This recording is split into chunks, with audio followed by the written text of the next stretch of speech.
मैं तो हॉट हूँ, लेकिन ये थोड़ा ज्यादा हो गया।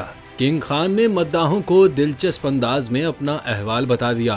बॉलीवुड के सुपरस्टार शाहरुख खान को 21 मई मंगल के रोज इंडियन प्रीमियर लीग IPL में अपनी cricket team Kolkata night Riders और सनराइजर्स हैदराबाद के मैच के दौरान अहमदाबाद स्टेडियम में शदीद गर्मी लगने की वजह से हीट स्ट्रोक हो गया था, जिसके बाद उन्हें फौरी तौर पर अहमदाबाद के डी अस्पताल में दाखिल कर लिया गया था। लेकिन अब किंग खान मुकम्मल तौर पर फिट हो रही हैं। इसी हवाले से किंग खान ने हीट स्ट्रोक पर तंज किया कि अरे यार, मैं तो हॉट हूँ, ये थोड़ा ज्यादा हो गया।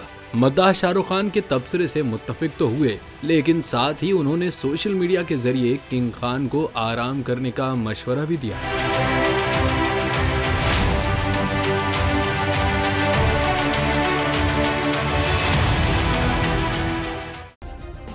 सब्सक्राइब करें और बेल दबाएं ताकि कोई खबर रह न जाए।